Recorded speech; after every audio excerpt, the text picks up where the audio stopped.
And now it's time for Fabulous Film and Friends. Excuse me.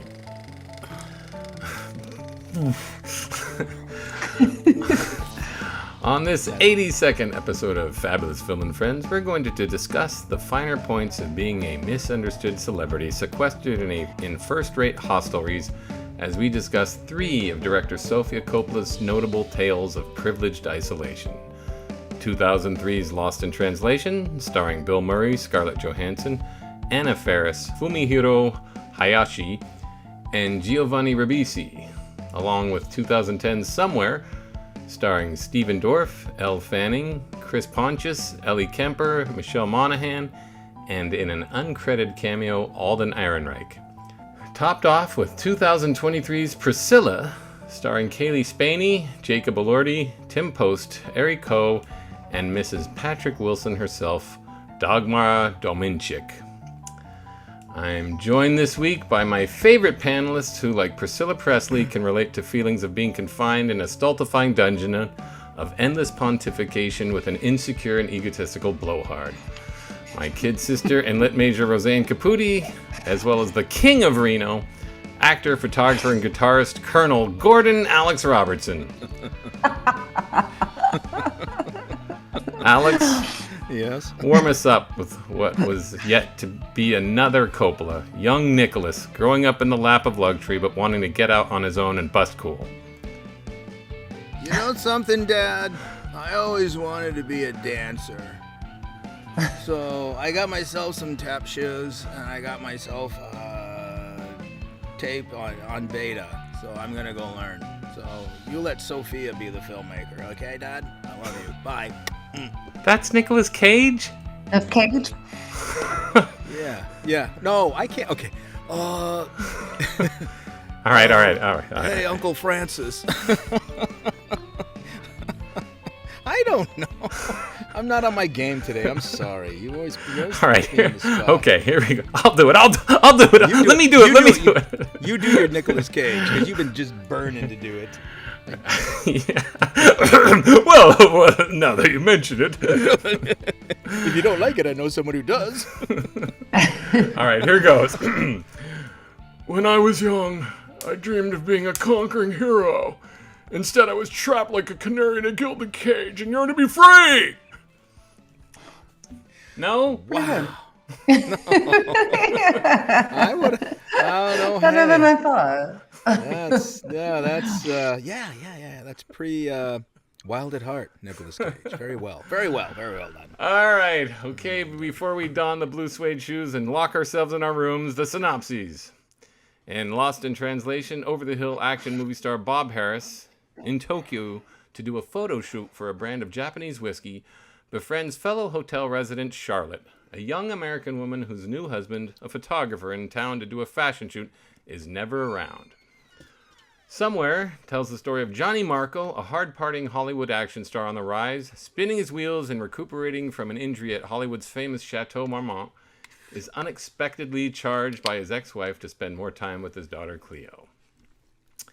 And in a show first, I'm going to have Roseanne fact-check the Google logline for a film.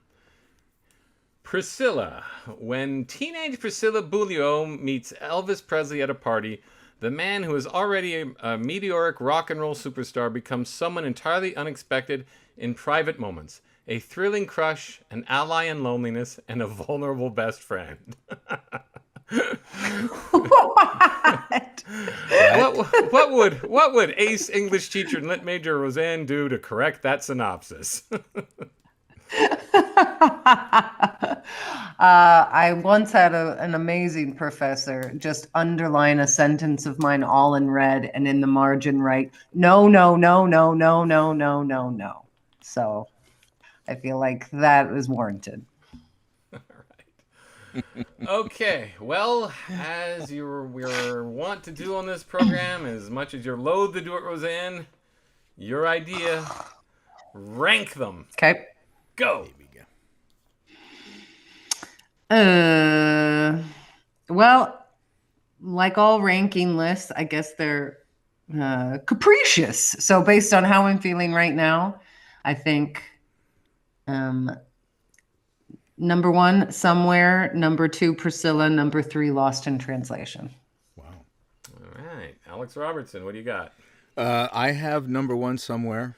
It was like a lost treasure that's just been sitting there waiting to be opened.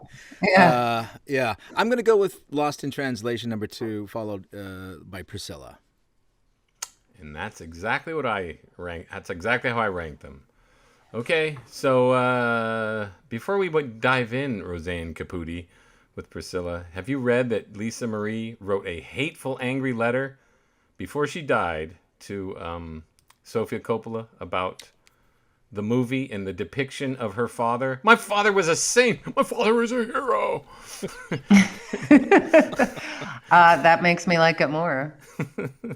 What do you have to say about that? And coupled with the positive spin that Google has given the film in terms of plot.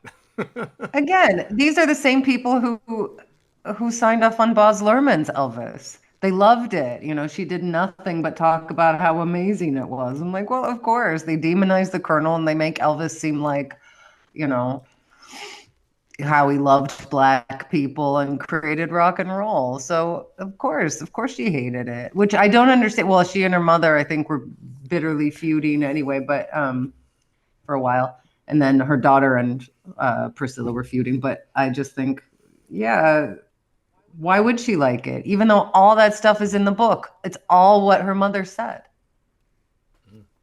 So, Alex, I mean, I just think did you read the it's book? Ludicrous. Roseanne read the book, Priscilla, and Me and Elvis, or whatever Oh, it's called. no, Elvis and Me, which is Elvis and Me. grammatically incorrect, but that's okay. Uh-huh. You haven't read it, Alex? No, I haven't. I lived Okay, it. so Roseanne... Why, were you one of those Powerful stuff, Alex. Were you one of those hanger-ons eating 5-O's fried chicken? I was, yes. Playing I was an endless unofficial ping member pong. of, yes, the Memphis Mafia. Yes, I was really more the Memphis Midgets, really. Hey, get lost, booger. The king don't want you. No, that dude would still buy you a car. Yes, he would, just to get rid of me. Yeah. All right. Well, let's tear into this. So, starting with Priscilla, since you we got actually Somewhere. I guess we got to start in order since that's number 1. Why did you like Somewhere the best, Roseanne Caputi? Well, as Alex said, it was surprising, but I don't think that's a reason to like something. It's a reason to be delighted that I like something. I just thought it was damn near a perfect film until the very, very end. I wasn't expecting it. I wasn't expecting Stephen Dorff. I'm going to stop saying that. Regardless, Stephen Dorff was amazing. Elle Fanning was amazing. I thought she made LA and the desert because I watched it right after I saw Lost in Translation, you know, for the zillionth time, but whatever. So I had her views of Tokyo looming large, and just to have LA and Las Vegas and the desert and all the desert sky and just that him driving that Ferrari quietly in that loop. I just thought, while it is a variation on a theme, I just thought it was gorgeous and tragically lovely. I think it might be her best film ever. Yeah, I'd agree with that. I think it, unlike Lost in Translation, it keeps its focus. And I think Lost in Translation loses focus at the midpoint. Well, and it certainly, Lost in Translation is a little bit more splashy, but I do think visually it just solidifies her as such a storyteller. Yeah. Alex, you agree with that? I do agree with that. Maybe I'm not as critical of the flabby middle of Lost in Translation. Same. Because I'm not I either. get caught up in the visuals. I really do. I mean, there's something about Tokyo. Never been, don't know what it's like, but to me it's like, okay, we've talked in the past about some filmmakers can capture certain cities. Paul Thomas Anderson. Nobody can get LA like Paul Thomas Anderson or Quentin Tarantino or Sofia Coppola. Sofia Coppola does it. I mean, she gives them a run for their money. She does. And as garish as Tokyo feels, you're still attracted to it.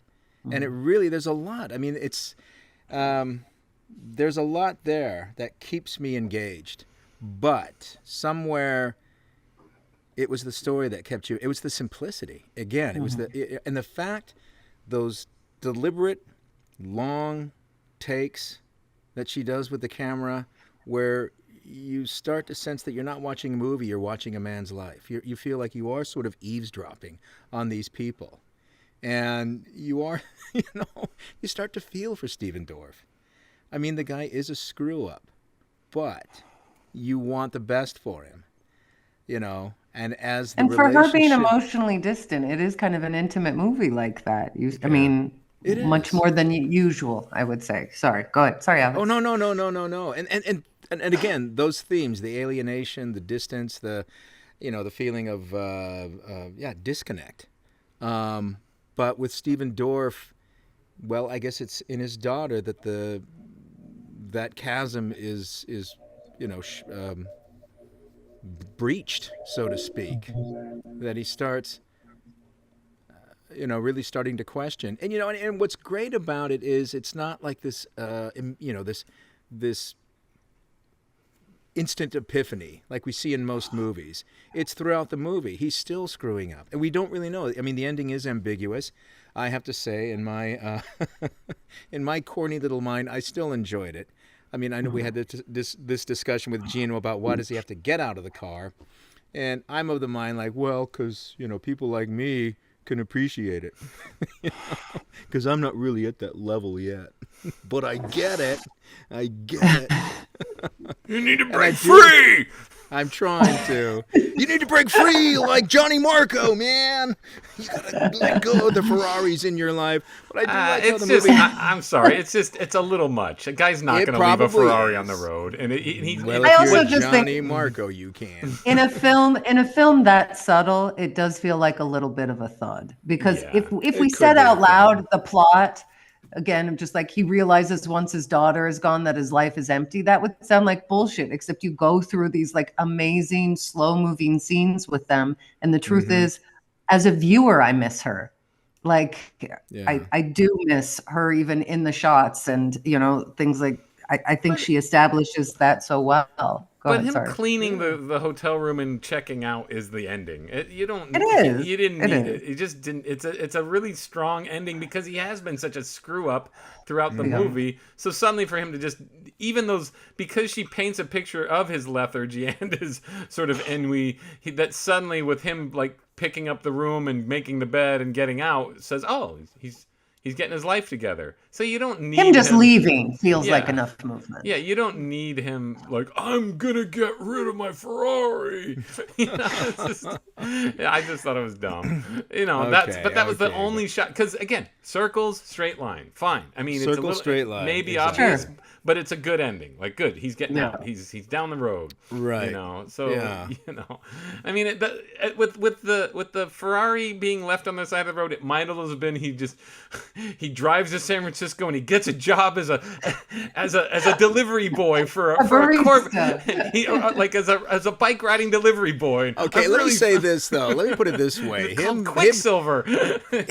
Oh boy, him parking that Ferrari on the side, he was doing the Ferrari a favor, because that is the slowest moving Ferrari I've ever seen. Okay, and I know, and I'm sure that was a deliberate thing. Speaking of Lisa Marie, how did Ferrari sign off on the Ferrari breaking down? Yeah, the Ferrari breaking down, which I knew was going to happen. I wonder. I don't know. There should have been a scene where you don't drive it fast. It break down. You have to drive it fast.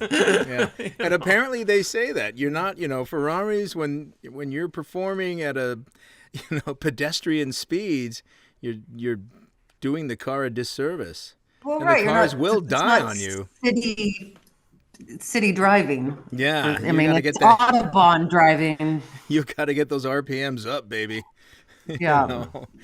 Well, Anyway, okay, so you dispute the flabby middle of Lost in Translation. Well, come at me, because I think wait a Come at second. you, Wait a come at second. you. hold on, What's hold the on. Hold on. What's the organization of this discussion? Because we were just talking about It's a somewhere melee, being the baby. best. So It's an Elvis style a melee. melee. Okay. I'm going to come at you then. I'm going to come at you because I can be Same. easily distracted. And I can be, if you dazzle me with bright lights, pretty colors, fantastic architecture or interesting architecture, you're going to win me over. But And it's also, enough to their sustain me. relationship I is just feel those- forming. What is flabby about it besides the fact that you think that the karaoke scene goes on too long? This is all establishing their friendship. By the time he actually, I don't think I those gotta scenes say, say anything. I don't think I those do. scenes. I think they do. I think that's bullshit. What scenes don't say anything? The friendship is forming when she says, "Oh, you are having a midlife crisis." Boom. It's Fine. there. No, it Fine. continues, and it starts there, but it continues through every scene. I Every think scene I that have there's to- hijinks, the hospital scene, Yeah. the sushi scene, all these scenes, their friendship gets deeper. So by the time that they Feels like do, improv scenes to me. No, it doesn't. I mean, I'm sorry. I have to agree. Yeah, you're going through a midlife crisis. Yes, it's like that door is open and now they can relax yeah, and just start to see where the relationship goes. And I got to say, I've always loved the karaoke scene. And even more so when he sings Roxy music and you listen to those lyrics, it's like, God, it's almost as if Brian Ferry had this movie in mind before the movie was ever conceived. I absolutely said the same thing. I'm like, by the time he's singing more than this is significant. It's not It just a is. karaoke scene. It's not just a fancy little song, and it is funny, the Chari Brownu singing "God Save the God Queen,", save the Queen. and I love. I think I still think it is East meets West, and in its She own was crazy little dating way. Quentin Tarantino for a bit, and I think they both share a foot fetish because something's wrong with her foot. An undisclosed thing happens to her foot that I don't think we need. I just think the information in the middle is extraneous. I just don't. I don't I think never feel a waste of time though. I never don't felt- you feel could like- easily cut. To me, you could easily Maybe. cut for the cut In out favor of what? 2 minutes. No, just nothing. 2 minutes. 2 minutes out of the karaoke scene, and then when she goes off to Kyoto and comes back, and he slept with the Sausalito, with the torch singer, then I think the movie should resume. I just think the middle gets a little long and doesn't give me any new information. So that's I all. feel like doesn't it have does. to. I feel like it. I feel like it's them in situations. Conversely, as long as the takes are in somewhere, it never feels extraneous. Nothing about that film, and that's amazing because she is doing long takes and long scenes all throughout the film, and it never gets boring. I think it always feels like each scene is fresh and exciting. But she couldn't make Somewhere without Lost in Translation. That's my. I agree. And if I look at I don't I believe look at that. it, I don't believe do. that. I think it sets up. Somewhere's an improvement. That's It what I'm is. saying. That's what I Right. mean. You don't. But- But I don't Lost- need. If I never saw Lost in Translation, and I hadn't seen Lost in Translation since 2003, because personally I didn't like it all that much when I first saw it. I thought it was a little dull and kind of a one-note student film. I still like. I didn't really know her film work that much at that point because she'd only made Virgin Suicides, which I detested, and then this one, which I thought, it's a little better, but not much. And so my feeling on her, I hadn't really started appreciating how great a filmmaker she is. So anyway, I hadn't even heard of Somewhere, so I just went in thinking it was going to be a lesser work and lesser than Lost in Translation. I think it's way better. So that's my feeling on it. Well, I agree, but I do think that there's even, lengthy Guitar Hero scenes again that work. I think she figured out I think she's just a more confident storyteller by the time she's making Somewhere.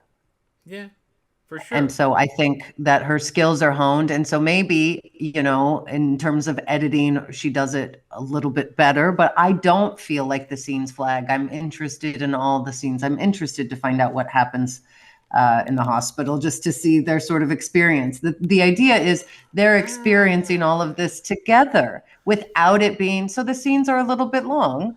But they're no different than Walter Koenig in the I don't think so. I think it's what they bring out in each other. It's like their nuclear vessels. It's the nuclear vessels stuff in Star Trek 4. It's like, oh God, he's improvised with Japanese ladies laughing in the background. Sure, but I just feel like I think that fits with him. I don't feel like he's being cool in that. I feel like he's just being an awkward movie star, and I think it works. And so I think their dynamic is shown in that. But I think you need to contrast. I think you need to contrast that scene when he's sitting in the waiting room with that the little guy who's trying to explain Japanese. No, had you gotten rid of that would have been a fine scene. Had you got it, the scene with him in the waiting room and the little plush toy of the whatever it is. That would have been fine, but the little ho ha ha scene with him with the Japanese ladies, I hated. I still hate it. I'm like, that just seems like that seems like improv bullshit. Probably, and maybe so. But if you contrast that with the Suntory commercial shoot, and where he is really lost in translation. And just seeing him struggle when he's just wide-eyed listening to the interpreter saying, he said all that? I love that part, but he said all also contrast it with Scarlett Johansson sitting there trying to listen to the doctor tell her what's wrong with her foot. Like, I like those two things together. I think. Well, it's almost, but see, to me, it's almost as if they are accepting where they are. Nothing's wrong with their foot. I like the fact that you don't ever really know, because it is just like we don't know what he whispered in her ear at the end. Sure. Yeah. Sure. Okay. I can buy that one. The foot stuff. It's like we didn't need all this. Again, it doesn't. If the movie feels long to me, and it's because of that middle. I just think she should have just had a little bit more discipline. I think it's a really good film. I like it much better than I did. No, but that's what I mean. I think the discipline comes with something. Even if I agree. Something somewhere.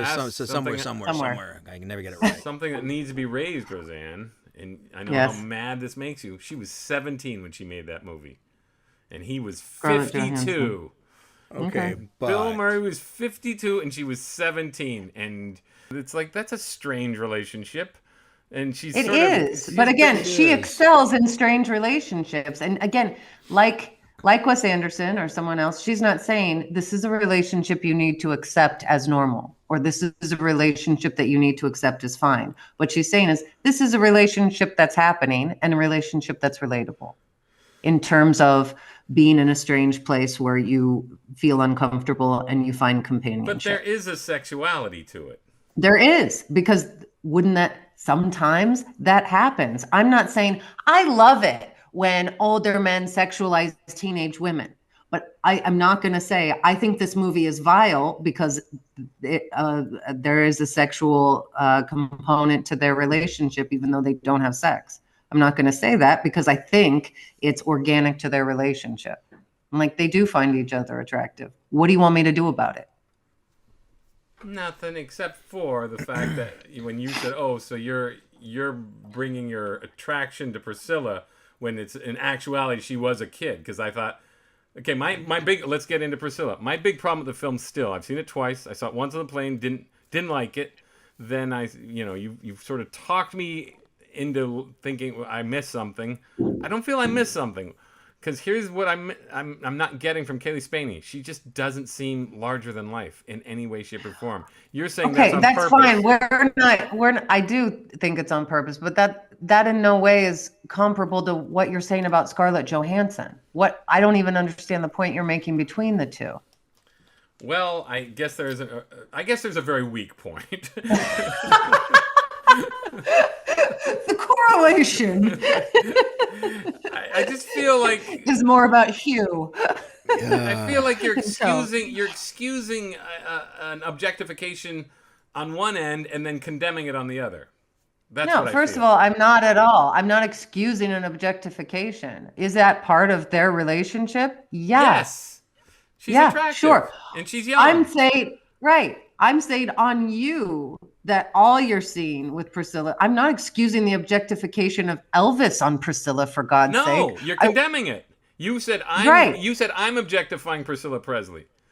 Right, but So I just guess to bring what my readers up to speed, I wrote a critique of the film on Facebook, and I thought, like all my premise is like all biopics, the person they cast as the lead does not hold a candle to the actual person in real life. Okay, Whether it's and that's Muhammad fine, but Ali that's not what we're or talking about. We're talking Johnny about and the June Cash, objectification. yes. And so you're saying, You can but make that's that not, point when we you're- get to it, but I'm just saying that's not central. I'm not saying that's not part of the relationship. I'm just saying it's not central to the relationship. It's not based on objectification. I'm not saying it's not why he looks at her in the elevator. I'm not saying it's not why when he closes the door, when he puts her in bed, that he doesn't kind of like close it really slowly and shake his head like, damn, he really wanted to sleep with her. I'm not saying that. And I'm not excusing that either. But it's not at the center of the relationship, which is, of course, Elvis and Priscilla and the fact that he uses her youth against her, which in no way, and I said this before, Bill Murray isn't predatory. In no way is she harmed during the film. I mean, in their relationship, and she has nothing but agency in it. That is not the case with Priscilla. Yeah, okay. Fair points. Alex, do you have anything to add on this or no? You going to stay out of this? I would. I mean, what the hell? All right. What does each film? I mean, obviously, these films. Okay, apparently, I did some reading. You told me this too, Roseanne. Marie Antoinette, which we didn't watch and are not discussing, is the most like Priscilla. Would you say that's true? Because I think each film is a lot like each other. Each film is about people locked in hotel rooms with everything at their disposal, but still unhappy and distant and lonely. I definitely think Marie Antoinette is a lot like Priscilla. Another reason why I wanted to watch it, but yeah, she's a child bride, obviously. She's the curiosity of everybody, and all of it is in public. So her private life does develop, and she's judged for it. So, I think I just read something where at Cannes they asked Sofia Coppola like about Somewhere, and she said, "Sue me." These are, I'm paraphrasing here, but sue me. I like what I like. This is what I know. I'm gonna make films about what I know. Do you think Sofia Coppola, Alex, at some point needed an imaginary friend? Do I think she needed an imaginary friend? Yeah, seems like she's awful lonely. Yes, I do. I do. And I mean that in the best of ways. Yeah. I do, because I don't know what it is about Sofia Coppola, but I feel like that woman is often maligned in Hollywood for some strange reason, and I don't know if it goes back. There's no strange reason. There's no strange. Well, if two words, Godfather 3. Yeah, and why do they have to? Not that was her fault. Okay, it was supposed to be Winona Ryder who got injured or something. So he calls in his daughter. I don't know for sure, but what a dumb decision. If she couldn't. I'm not saying it was a great decision. It made her more lonely, but I think her loneliness did help her hone her visual craft. Yeah. Sorry. And if that's the thing that will dog her for the rest of her life, then so be it, as long as she keeps making great, interesting movies. Well, no, that's even if they're agreed. Exactly. But it's the interesting thing. Like all along, she was busting to make these films about somebody who has all the trappings of a so-called privileged life who still doesn't feel comfortable in it. And I do feel like we're making it a little bit smaller than it is. I mean, yes, it is. Yes, they all are privileged, but I do think it speaks to loneliness and isolation and spots of companionship. I mean, her stories are bigger than just sad little celebrity girls. No, for sure. Well, that's what makes them more interesting, of course. I think what makes them so interesting, like when you're saying these big moments, it's the little things that she remembers from her life. Sure. Because it was more than just, the scene where Johnny Marco and his daughter in the Italian hotel eating ice cream. Yeah. That was based on her experience as a young girl eating gelato, like this sample of gelato. So there was something there. It was more than just the pleasure of eating these different flavors. And again, maybe that's a window into the mind of Sofia Coppola. But it's also a window into the mind of daughters everywhere, because how often do you connect with your dad? I don't know. Maybe some daughters do all the time, but maybe not all. And so I just think, okay, companionship, relationship between father and daughter, which, is not always easy to show and not always shown. And I think she does it really well. Anyway, what is the look on your face, It's Al? not often that your father is Francis Ford Coppola. But I think, so Certainly. There's more to that. But whether they had money or not, that scene works. You could be poor and order all the ice cream. Sure. I mean, it's not that big a deal. You could. It's not a huge deal. I think what makes that scene work so well is because there aren't any limitations in the father. The father is saying, "Oh, you can do whatever you want," but they do have this sort of connection in that moment, and I think it is probably one of the strongest moments or most memorable moments in the film. Simply because he's finally like going. I don't know if he's going to her level, but they're equals. They can't sleep. Yeah. They're sort of uncomfortable and they have a connection. I don't know. That doesn't make much sense. No, but also, don't you think we have those moments with our kids too when we're just like, to hell with it, let's stay up late, and that does feel like you're colluding together, and that does feel like a bond, and I think that scene is beautiful for so many reasons. It's beautiful to look at. Everyone is great in it. And also I can relate to it both as a child and a parent. Sure. Not everyone is making films like that. And so when you say that Sofia Coppola is often maligned, I think she really is. And she's not seen as this preeminent storyteller. And I think she really is. I think she has her own style and she's telling stories that I want to see. No, I actually came around with The Beguiled, which we're not discussing today, but The Beguiled is just such a beautiful looking film. I think, all of her films are top notch in terms of look.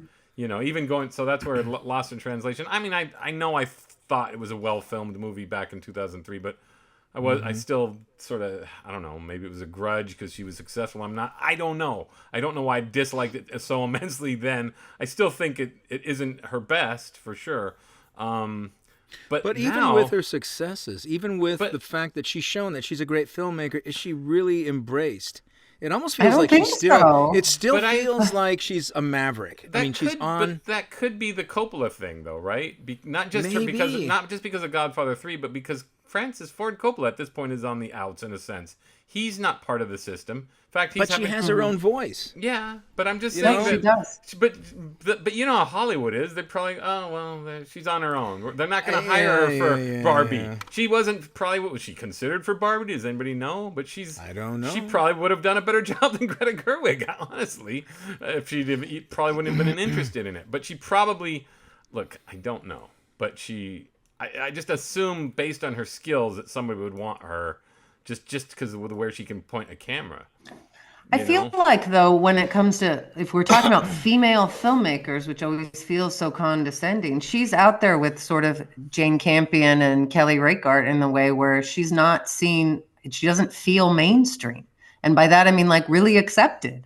Even Jane Campion, who's had so much success, still isn't. And I feel like same with Sofia Coppola. I wonder how much of that is choice.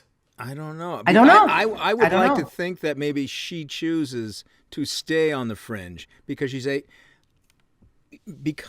able to tell her story. She doesn't have to have, this committee kind of coming in and saying, "Yeah, we like it, but could you tone down? Could you pull back?"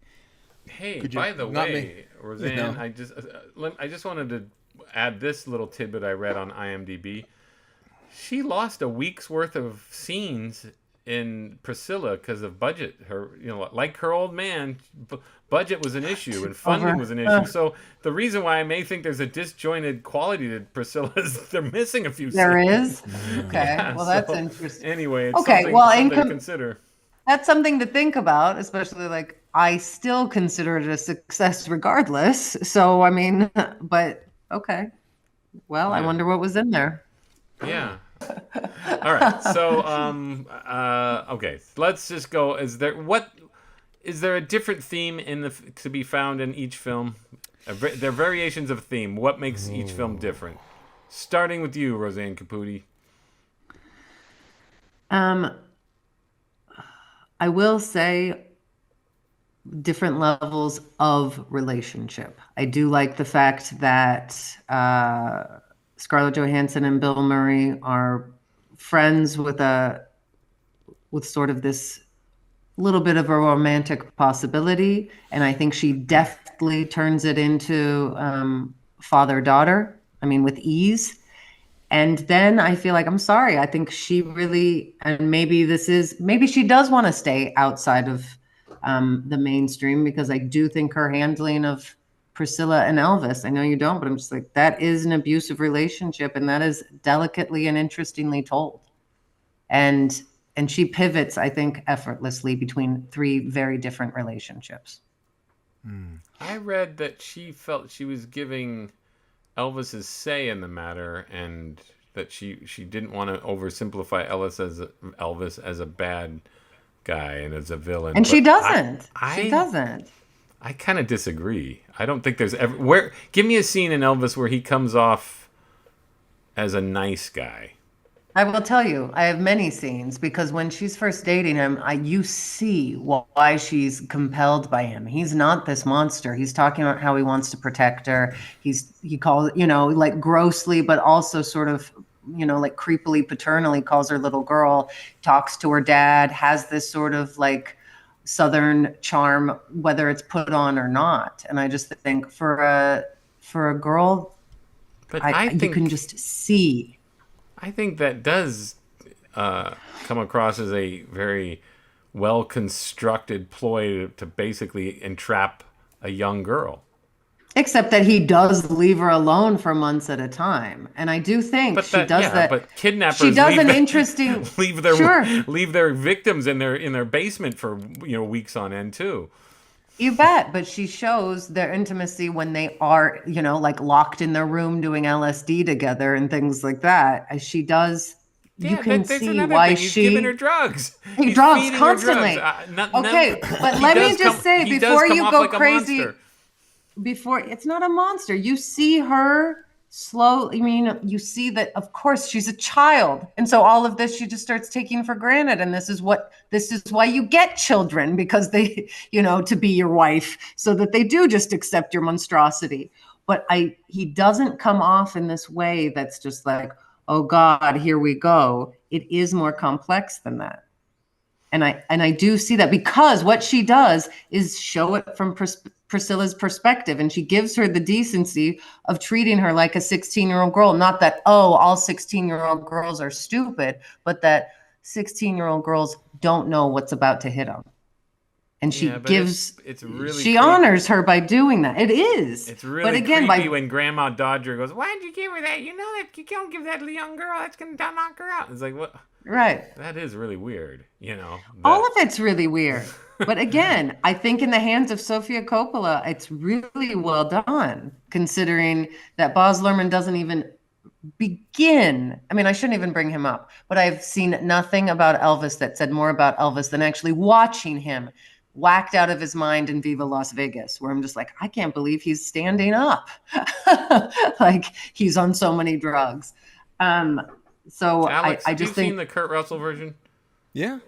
Is it? How What's was it? Is that a big old love letter to Elvis?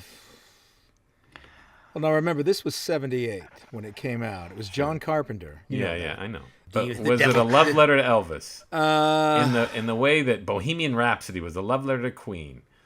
I'm going Freddie to Mercury. say it was. I'm going to say, they touch on the eccentricities, but they only touch on them. Like at the beginning of the movie, the movie begins when he's ready to start his Vegas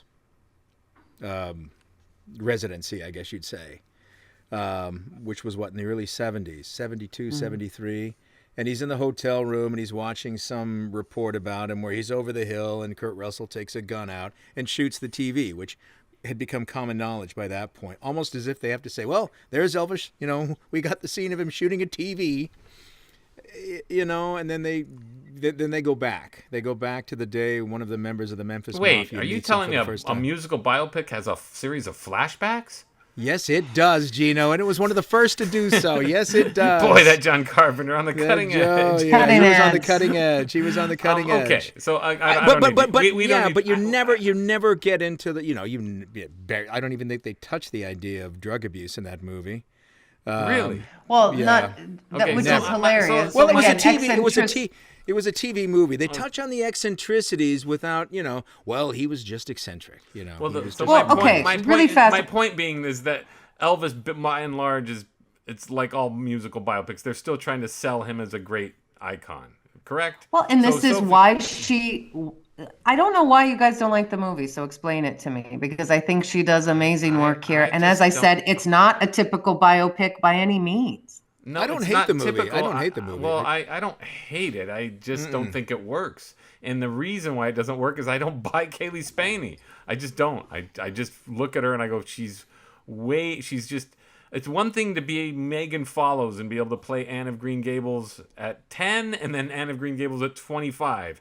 But she doesn't do it. She seems 10 the entire movie. And that doesn't look like Priscilla Presley to me. So it makes Elvis, I mean, now again, taking what you originally told me, which I didn't quite see, of Elvis as a master groomer, so first time I saw it, I was still hung up on she doesn't feel like Priscilla Presley to me at all. But given your perspective with the sort of with the circus freakish look of Caleb, or what's his face, Jacob Elordi being Elordi. 6'7" or 7'3", and she being 4'8", it's too much of a circus freak, like a funhouse mirror. That's why I like it. It's the odds are stacked against her on every level, because he also is wildly charismatic. She's swept up in it, and she is childlike in his presence no matter what. And I think that is what she's showing with that casting. She's impressionable. She barely makes it out of that. Like her little, foray into Kung Fu in LA and all this stuff. She still seems like she's barely. And she even says it. She's like, if I don't leave now, I never will. Which would seem corny, except with her, you really buy it. Because I'm like, I don't think this girl has it in her to try again. Okay, well, that's a good point. I feel like it's it's recited by a child, not a 35-year-old woman, and that I truly believe she was kept. So this is where keep a person and don't allow them to make. She's essentially veal. Like, how is she supposed to grow? When was she gonna grow? Under his tutelage? No. Under his control? No, but you still naturally mature. Experience and drugs will make you mature. She does. I just don't think the performance ties the movie together. I see your point, but I don't think the performance ties the movie together. I think it's a very. I don't think it has has to. I do. I think. Here's the thing. I think the relationship is compelling, and I think they're both good performances. So I don't feel like we need a Rami Malek kind of like charisma that just bowls us over and sucks us in. I think what we need to see is a relationship from a young girl's perspective, and how this does happen not only to Priscilla Presley, but to many human women. Hers is just a more privileged, her touching elephants and such and walking on plush carpet in Graceland. But that this is this Central American myth that's based on this abusive relationship. Well, I can't do and I can't argue that down, because those are good points. And her filmmaking backs that up. That's why I'm getting it. I'm not just bringing in, a whole world of Me Too people. I'm saying her filmmaking backs what I'm feeling up. I see that, especially the scene where, and I saw it the first time, where he's parading her in front of his doofus entourage, telling her which dress works and which doesn't. Right. And that's a good scene. That was a strong scene. I'm not sold on the final scenes. I just feel like she still seems like a kid. So I just don't think the film comes together. Her karate scenes, her scenes of independence, it almost seems like lip service to it. And I just think it's a little, obviously there's probably some scenes missing there, but it feels rushed and it doesn't feel satisfactory to me. I'm not saying it's a full catharsis, but you're not wrong, but I don't think it's not successful in terms of showing the like pain of like hers, I think is especially strong, the oppression of control and loneliness and just having no choices. What do you make of the parents though? Because again, this is 1957. Okay, so when did she leave Germany to join Elvis? So she was 17. When she was 17. Yeah. That just seems. So you think about how many children are sold to celebrities, basically. I think about again how weird it is that. No, that's the Michael Jackson syndrome. But Michael Jackson. But I'm just wondering that what does she say about that in the book? Does she comment about it in the book? That her almost exactly the same thing as the movie, which is, of course, they didn't want to, but she was going to basically, again, her teenage girl will just won out in the end with people who, again, people constantly think that just everybody in the 50s was this huge disciplinarian, and they did want to do what's best for her, and she just wanted this so much. It's all she wanted. So that's what they did. And Elvis did help convince them. No, that part. They're not immune to that. That was all effective. They were taken. Alex, what do you think? I feel like I'm talking too much. What do you got? Think about what? About the relationship? Are we any of it? Have you been reading Elvis comic books? Have I? What are you doing? What are you doing over there? I'm looking at the synopsis of Elvis and Me. I just want to try to get some traction here so I can join in this bloody conversation. Because a part of me wants to say, it's like ick. I think he's reading the Elvis life story comic book. Yeah. Trying to bone up. Yeah. I mean, even... I'm sorry, but no matter how you present that story, and I suppose, I don't know if Sofia Coppola could have gone further with it, but, I do feel more of that element of the creepiness there about this, this guy who's, 26 years old at the time, I think, and he's courting a 14-year-old. He's smitten by this 14-year-old. Well, very Southern, but still. Very Southern, I guess. But there's where I have a problem with the casting. I just don't buy it. I don't buy that he would lavish that attention on her. He's surrounded by teenage girls every day screaming Elvis. It just seems like right. I don't know. You look at the real Priscilla Presley, and she was gorgeous. She just was. But again, all those other girls are gorgeous too. This is about a certain vulnerability and a certain isolation that was already existed within her. That's how people are groomed. So when you say what he saw in her was beauty, I'm just like, he could see that everywhere. What he saw was a victim. Yeah, but why does he need her? Because again, why does any abuser need a victim? For control. I think that. I mean, is it something connected? Could have been explored a little better. I don't understand. You're just assuming. You're just assuming because it seems like, well, given that she's alone. But he's not alone. He's got women in Germany. He's got anything. I don't understand that aspect of his psyche, and I'm not. So you're saying the only thing that could be an explanation for that is that she's beautiful. On first glance, yes, because they don't give me. They don't give me a sense. Man. It's not weak. It's just I think you're naturally infusing Elvis with your sort of disappointment in the male species because it's not like that's not true. I'm looking at the nature of their relationship. I'm also looking at my disappointment in the male. They don't give his side of the story. In the male... They don't give his side of the story at all. And if I were Lisa Marie, I would be a little mad about it. Can you tell me what... You're right. And there's just not enough stories where people rape 13-year-old girls. I just haven't heard enough of their sort of perspectives. But it's not that simple, right? He has this sort of psycho view of a Southern gentleman. Okay, and I think that's true as well. And to me, she should does be the it add complexity Fine. Does it Yes, add complexity it that does. she's beautiful? Belle of the Ball, yes, it does, and it says something to his sort of foghorn leghornish Southern chivalry.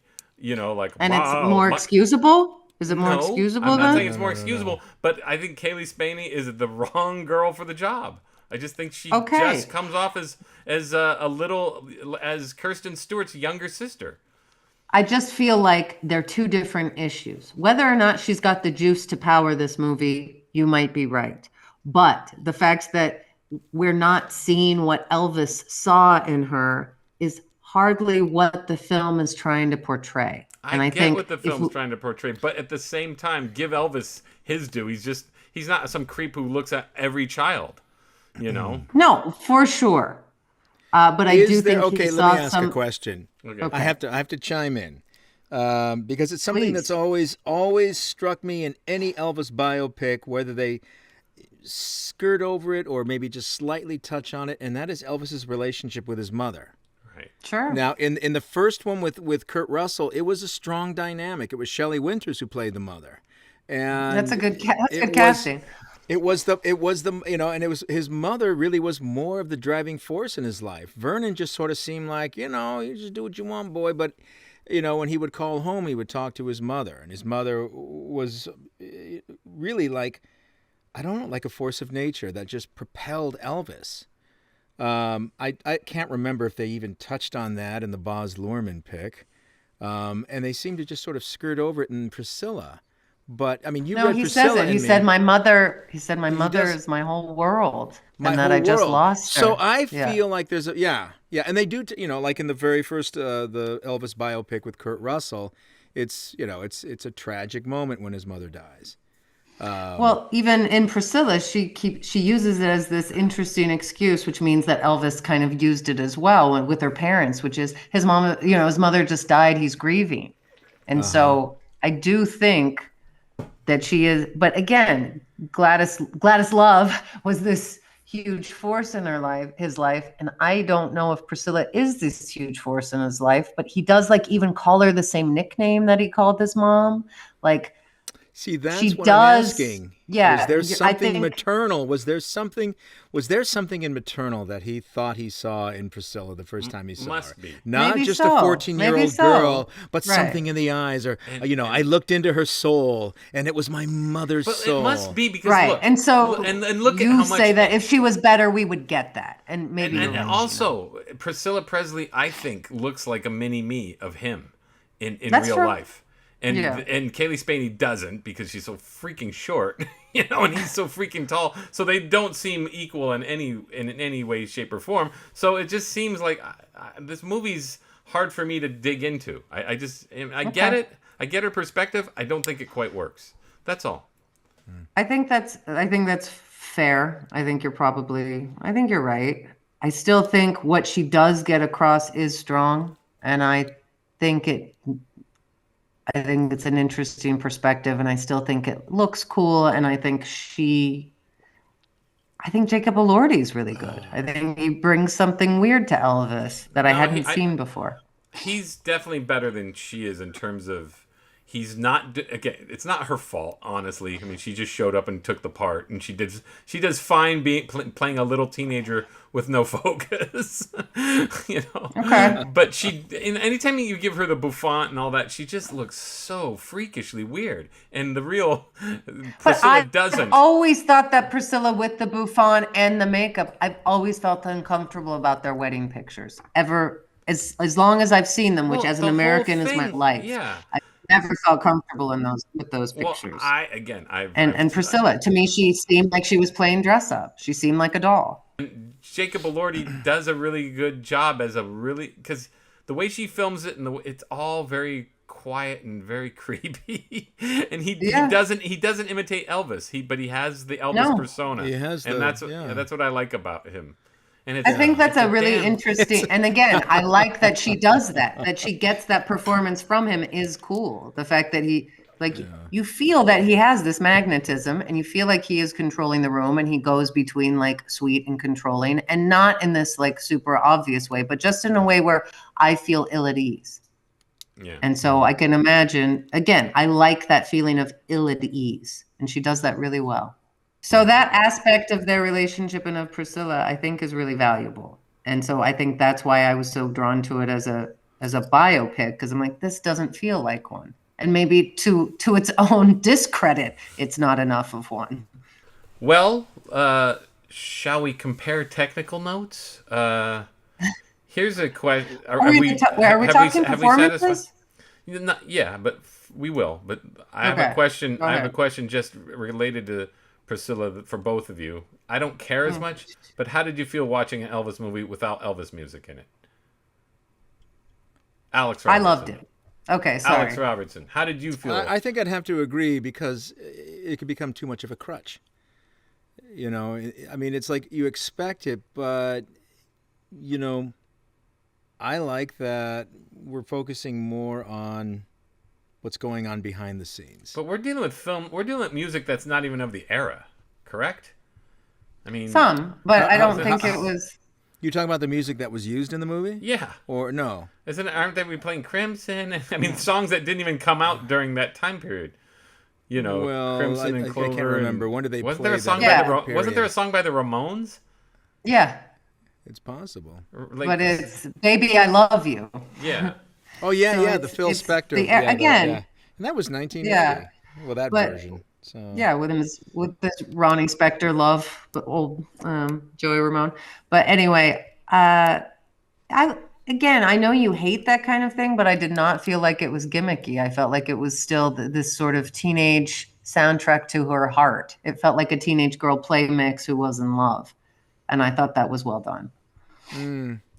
You know, but I've noticed this watching the other two movies with Sofia Coppola. She is like Scorsese and she is like Quentin Tarantino in their use of music. It's not necessarily reflective of the time in the movie. It's really more as I don't know, a way of setting the mood or helping to interpret what's going on. Yeah, I think so. Yeah. And I think she's actually, and maybe this is just me being annoying and girls with girls, but I just think she's pretty effective at it. And I would say, with the exception of Dolly Parton, I think fairly subtle. I thought Venus was a good choice, and some other stuff. I'd be curious to ask why she chose the Ramones version of "Baby I Love You," which Yeah. And I'm sure she. But it does have like a jaunty sort of. I was like, it sets a different mood than the original version. So I did like that she chose that one. It wasn't annoying to me. No, and especially when you consider it's the Ramones. Yeah. mean, and that was always, for big Ramones fans, that was always, what were they thinking? They sold out, they jumped the shark, they did whatever. Well, that means that they weren't genuine Ramones fans, because anyone who's a Ramones fan know that they loved short-ass songs played quickly. They loved like 50s music. Yeah. Doo-wop and Phil Spector wall of sound. You bet. Yeah. Anyway, so I know nothing of what you are talking about. Well, that's because Roseanne and I need to bring something to the table here, okay? I like Mr. the soundtrack. Mr. Film nerd. Right. Do you hate that? I like it. I don't know enough about. I just saw, this is all coming through the second viewing. The first viewing, I saw it on the plane. I don't know if you know this, but when you're barely hear it. When you're watching a plane, for some reason you can never. When you're watching a movie on a plane, you can only hear the dialogue. I think with each film, Lost in Translation, this is out of my realm. I'm a film score guy, so Lost in Translation, I got no issues with the music. But I figured we should talk about the music first, since they're all wall-to-wall pop hits in each film. Priscilla being the most interesting because it is. I don't think it's like Baz Luhrmann or gimmicky. I think it is, like Alex said, like Scorsese. I just think she's using she couldn't use the Elvis song, so she did something kind of interesting. I thought it was an interesting workaround, but they're well thought out. It's not arbitrary. I actually like the one scene of Elvis on stage to. Oh yeah, and that's legit too. You know why? Because I had just seen a clip of him when he first when he first showed up in Las Vegas. They played "Thus Spake Zarathustra." Yeah, that was so. That's like a good it doesn't seem like a cop out or something. It's like, well, No, I knew that. That's why I thought it was cool. It was cool. And I think it's a cool scene anyway. Yes. Yeah, she filmed it brilliantly. That was a really well filmed. She's got done on her part. She's got the old man's eye and then some. I think she's built up. I think she is. Her father's eye for great grandiose shots. She in a way surpasses. Would you agree with that? I think her every shot in her movies, even in Priscilla, which I didn't love, every shot was glorious, just like it was in The Beguiled. She really can shoot. And it's okay, sure, she gets great DPs, but that's a big thing with a director in terms of shot choice. And I think I will say that Priscilla is a gorgeous looking movie. And I guess they didn't film in Graceland, did they? No. So that was a good fake. A great approximation as a person who's been to Graceland. But yeah, no, a wonderful approximation. Thank you very much. Exactly. I'll say again in Elvis. In honor of Elvis and my microphone, I will only speak in low tones. But I do think the fact that she used the only time he's performing is that scene. I was like, that's not about DPs. That's about her making very interesting choices as a director. Right. And I do think I have to say I think she's one of the better filmmakers out there. I'm starting to agree, especially with Somewhere. And Somewhere being such an emotionally satisfying film. Yeah, again, certainly. I was down on Virgin Suicide, so I wasn't really high. She wasn't. It's a high first on my novel. Come on. Okay, fine, fair enough. I accept that, and I accept Lost in Translation as a good second work. It's a solid second work. I think it's funny. People really still lavish all the praise on that, and I don't think it's as strong as Somewhere. And obviously the two you agree. All right, so let's get into any before we finish up music. Anything to comment on Somewhere's soundtrack? Any song choices that hit home, Alex? None of them hit home to me because I don't know a single song in pop music history. It is. Oh my gosh, it was a little different.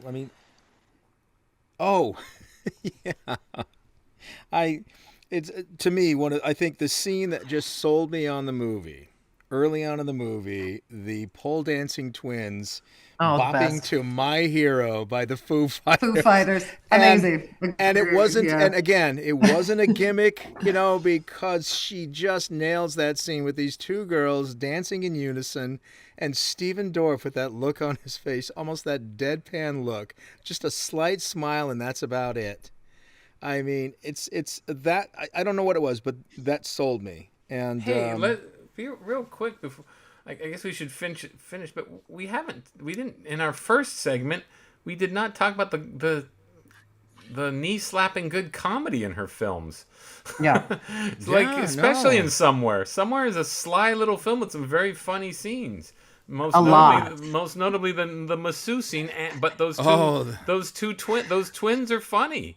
They are. Well, especially when he falls asleep. So he falls asleep, at some fairly broad gags during the strippers and with that woman at the party. And yet all the reactions are perfect. I love the idea that the next scene is just the strippers like, okay, he's asleep, and they're packing up their poles and heading out, and they're back again soon. Just like, this is the routine. I think that's amazing. Even the other scene too, the other scenes that got me were the scenes between Elle Fanning and Pontius. So you take ballet? Oh my God, I love him. Okay. Is she a drunk? Is she a drunk? You'll be surprised. A lot of ballet teachers are drunks. Where do you think they're going? Playing weed. She go to the bathroom a lot? You said that was a Jackass guy? I thought that guy was so hilarious. He's a Jackass guy. Yeah, that was it. So Who is this guy? guy? A lot of digs on Martina Navratilova. I counted two big digs on her. She'd like you. Oh, maybe she won't like you as much. Maybe she won't like you as much. Funny stuff. Really funny. But the both. I don't know if it's as funny in Lost in Translation, but the Italian game show versus the Japanese game show, or not game show, sort of the talk show, award show. The Italian award show was a riot. I mean, having been to Italy, actually I've been to Japan, but the Italian award show was really funny and spot on, and it just seemed like natural throwaway comedy without ever. And she just has the best sense of timing. Her cut points are always perfect. You know, we don't have to see him try to dance or make a fool of himself. Just him awkwardly standing there trying to figure out what to do was enough. The cringe is enough. I mean, it's just the right amount of cringe. Yeah. And also how much Elle Fanning is kind of enjoying seeing that happen to her dad, but in a generous, loving way. Her giggle is really charming in that scene, I think, as he's struggling. And again, those dancers are hilarious. All the participants. There's a similarity in both films for sure. I mean, those films definitely are more like each other than Priscilla. Sure. The scene with the Italian interviewer racing upon him when he first comes down to that junket or that sort of meet and greet, when he goes to the meet and greet, and she just races upon him. And my Italian's spotty at best, but I'm picking up how she's explaining basically what a numbskull he is every time. She's essentially she's like making excuses for why he's so dumb, And it's really it's really funny. And again, a strength on her part is not putting the subtitles. Yeah. So it's almost like an in-joke point for people who speak the language, whether it's Japanese or Italian. And so it is funny, like, oh well, he only can speak Bonacera, and because he's an American, he's, she's like explaining as to why he's not good enough to give a cogent answer, which I think is really funny. And it's good comedy, but it's very, very subtle. Now, again, I think we need to give a little bit of. Her father is not known for comedy, so she has a sly wit, for sure. Yeah. She certainly does have a sly wit, and I think. Let me just say, as much as I love Bill Murray and it's a great performance, I think in some ways Stephen Dorff is doing a more difficult job. Yeah, I agree. Because he is this lunkhead, and so to get to that point with him at the end and again, his sort of hilarious lunkhead amiability, even when the masseuse gets naked. Yeah. And he's freaked out, but how he tries to be cool and movie starish and LA-ish. That's why really it's funny. So hilarious. It's so hilarious because he doesn't overtly get mad because that because that would be uncool. You can't do that, but he's still completely freaked. It's a really I agree. That scene is definitely a highlight because it's so funny. Because Alex explained it to me because Alex always blows movies secrets before I see them. But I was thinking, I was imagining some sort of goober guy with a ponytail. But the fact that he looks like a wannabe actor is even funnier. No, that he's all jacked and actually super handsome and fine, and it's still this totally terrifying situation potentially. Yeah. And the way Stephen Dorff deals with it is actually kind of way funnier than Bill Murray and the prostitute. Yeah, that's what I was gonna say. I didn't finish the thought. That scene doesn't quite work for me. It doesn't seem. It's fine, I but don't think it's way less I don't subtle. think it's terrible, but it seems like a gag.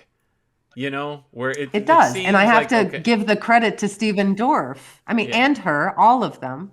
But I have a lot of respect for Stephen Dorff's performance, which is really not showy at all. Me too. And just the scene with Michelle Monaghan is really good because it's just that blank grin of him unable to come up with a line. When I saw it somewhere a second time, there was something else I noticed in the scene with Michelle Monaghan, which was a very good touch, and kudos to Stephen Dorff for allowing it to happen. Yeah. He's standing on a platform. Yep. He's on a half apple box. He's on a half apple box. Yeah. So he's quarter. He's actually he's a little taller than she is. Yeah. In the shots, and it's just that is hilarious. No, and just the look on his face when she walks off. You weren't that great, or it wasn't that great. Yeah. He's just with that lovable look on his face, and he steps off the box, and so we're done.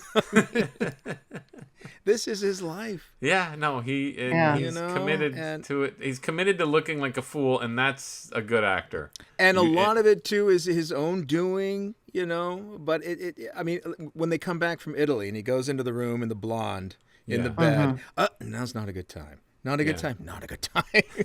I mean, again, that wit. And it's funny, and it cuts off where it has to cut off, like you say. Yeah. That's all we need to see. No, and it's hilarious. I think that movie is the model of restraint. Whereas that's why Lost in Translation, again, needed a few... She needed that... She doesn't have that timing yet. Her timing's much better in somewhere.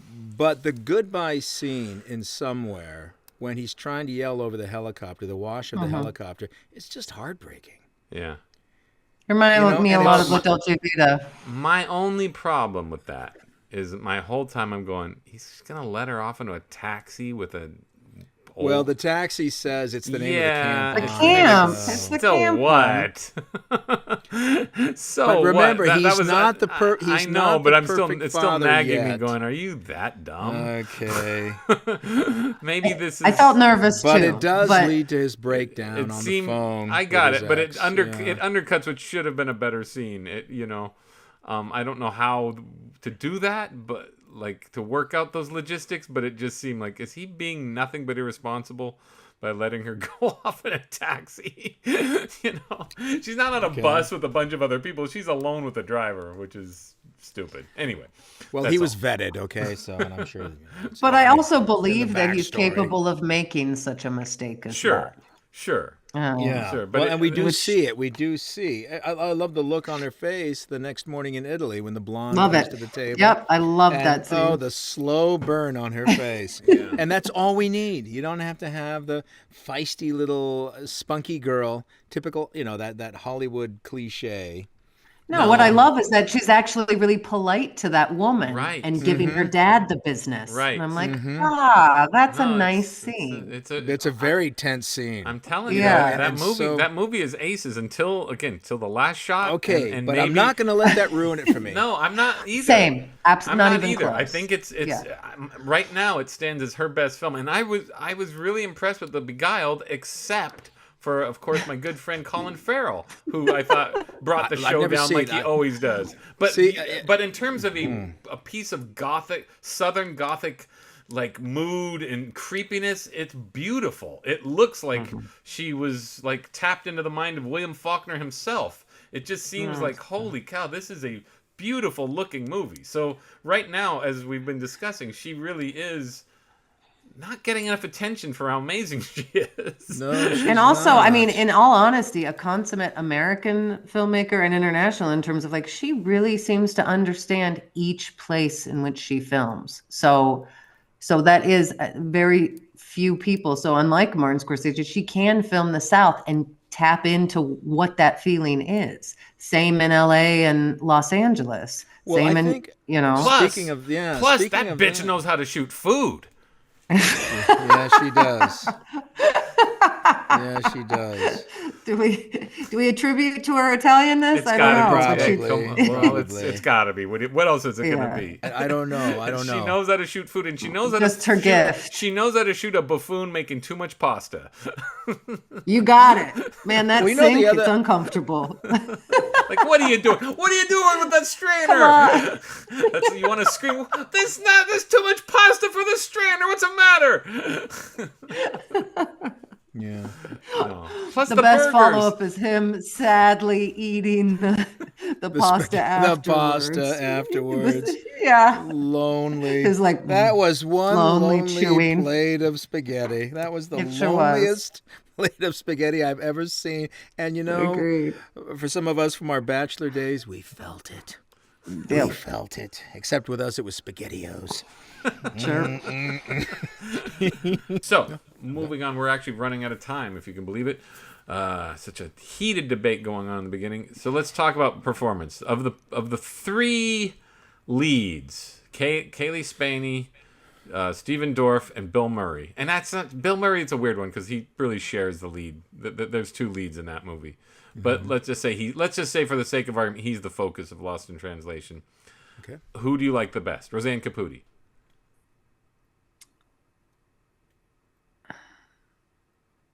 Stephen Dorff.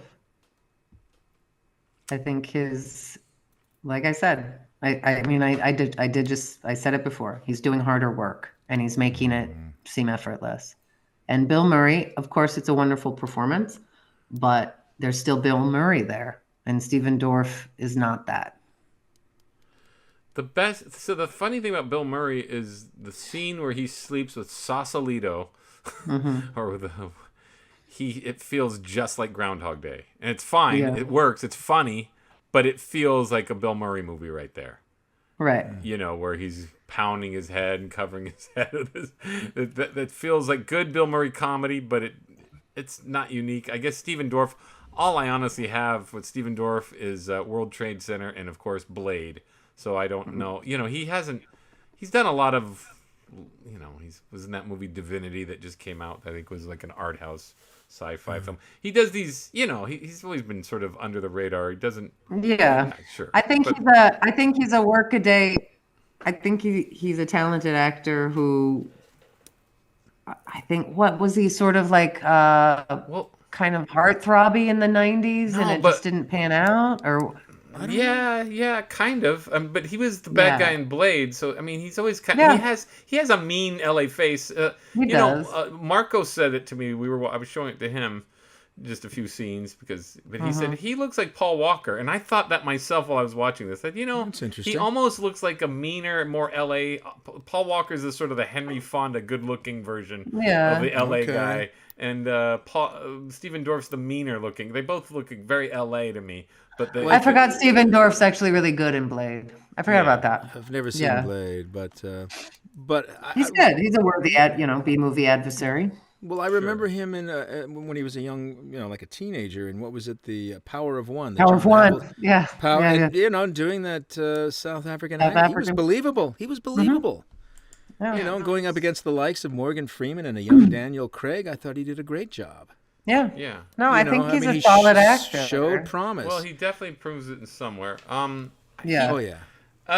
So we all agree Stephen Dorff's number one? Yes, number one. I do. Without a doubt, okay, without so a doubt. with the support or the strong second lead, so we go Elle Fanning, Scarlett Johansson, or Jacob Elordi. Roseanne Caputi. I think I know it. I'm going to guess. I'm going to do my Johnny Carson routine. Jacob Elordi. It is Jacob Elordi. And I love all of them. I especially love Elle Fanning. I think she's amazing. But Jacob Elordi's having a big year with me, I think. After Saltburn. And and I just think he could have been super spazzy, and I just thought he brought something really cool and revelatory to the part, which rarely have I said about an Elvis performance. Besides, Austin Butler, obviously, but that was a much more sort of populist performance, as good as it was. And Jacob Elordi does what I always want biopics to do, which is you get a feeling without it being an imitation. I think I don't get an Austin Butler. I think Austin Butler did that too. He never seemed like he was imitating Elvis. Austin Butler is great, but the problem is Buzz Luhrmann. I want to just say Jacob Elordi brings something. Jacob Elordi brings something, I think, super interesting to it. Where he did. He brought an internal quiet and sort of like desperate manipulation, where he's doing it just to satisfy. He doesn't seem like a snarling villain for sure, but he's definitely creepy. Yeah. Alex, what do you got? Scarlett Johansson, Elle Fanning, or Jacob Elordi? I'm going to go with Elle Fanning, number one. And it's a toughie because I don't think I've ever been a huge Scarlett Johansson fan, but watching this again and realizing, she was 17 and she really could hold her own. Mm-hmm. And that's why I'm choosing her. That sense of loneliness. I mean, she really, she seems older than she is. I mean, she does pull it off, and those phone calls to whoever it is back in the States, and I don't know what I am, I don't know what I'm doing. And, really lost. I mean, like John is using these hair products. I love that. Yes, I don't know who he is. Oh, my God. And just the way she's eyeballing Anna Faris, just staring at her and waiting for the introduction, like, hi, or when they walk in on her singing "Nobody Does It Better" or whatever. I mean, no, she's great. She's great. So, but you're talking about Scarlett Johansson, or so who's Scarlett your choice? Johansson. It sounds like you like no, Scarlett Johansson. Okay. I'm still going back with Elle Fanning because it was a revelation. It really was. And she wasn't just a cute kid. I mean, she was a kid that had some gravitas. I mean, there was something there. She really brought something to that role. Well, she made the team because she's in Beguiled too. So it's funny who makes the team. So Kirsten Dunst definitely made the team. You know. Hey, those are two really deserving actresses. Yeah, for sure. And Elle Fanning too. I love that she's adult, has that breakdown in the car, and then back to adult. I think that's such a lovely character arc for her. Having to play a child that has to grow up. Yeah. Because you've got two dysfunctional parents. You bet. Yeah. You know, and the father's the better of the two, which we find out, because the mother, without explanation, I guess she must have hurt her foot. Touche, Alex. Touche. I'm sorry, and we don't need that. I need to know the truth. I need to know it. Okay, I'm gonna go Scarlett Johansson just because over time I've become more of a Scarlett Johansson fan. So, but it goes back all the way back to Ghost World. So she's, aside from Marvel, which I think she's free of. And since she bitched about it, she's free for good. Yeah, right. I think she's slowly building up capital in my mind. She's always been really good, and I've never given credit for it. So I would like to see her do more Coen Brother movies. So looking back on this performance, I'm like, I forgot how good of an actress she's always been. So that was revelatory for me. I'd say number 2 would be Jacob Elordi, and again, without trying to diminish, Elle Fanning was fantastic. She makes the movie, but I just think in terms of just pure skill, it's those two. I like Scarlett Johansson. So all right, we got 3 minutes left. So let's just sum it up. Best. So she did the best. We've pretty much summed it up. So I guess recommendations. Would you recommend all 3 films, Alex Robertson? Yes, I would. I mean, anybody on Earth. Anybody on Earth. Anybody that claims they're What a about an film buff. Elvis fan? Are you going to grab the biggest Elvis impersonator and say, you got to see Priscilla? Yeah, I would. Just to mess with him. You are the King of Reno, Alex. So you're proving it again and again. Okay, there we go. I don't know how I was bequeathed that role, but I accept it with grace and honor. I thought the king. So many people to thank. I thought of calling you the King of the Sierras, but that doesn't hold the same weight as Reno. Oh, I like the King Agreed. of Reno. Yeah, I like Reno. The biggest little city in the world. Why not? Let me just say, I would recommend all of them, but with a especially large emphasis on somewhere. Just because I do feel that it's been overlooked. And I think it's important. It's honestly, an important movie. When we started this, I think so. When we started this endeavor, I didn't even know it existed. So that's how. What a surprise! And that's what I mean. I'm glad that it exists. Like I remember, maybe I thought, oh yes, maybe my movie reading and all my online surfing and blah blah blah. I heard about it, but I'd completely forgotten about it. So when we were talking about Priscilla. Yeah. Then I was saying, I read something about following themes of isolation, and then I went, oh, what? Somewhere? Huh? What? And then that's what made me say, hey, let's do this film, just because. So what a shock! I thought it was just going to be. I thought it was going to just be a lesser work. Same. So that's where I was just thinking, what? So I'm surprised that it was. I put that on a par with David Lowery's Ghost Story, and I was just gonna say the same damn ass thing. Impact, that ending. When a movie I was gonna say the same thing. I agree entirely. In the gut at the end, and you're like, okay. Here's the thing: I watched it 2.5 times. Because I watched it once, watched Lost in Translation, then watched it again, and then the next day said, "Hey Marco, you got to see this film. It's really funny. It's really good." And so I was watching I watched when my son left the room, and I watched another 45 minutes of it.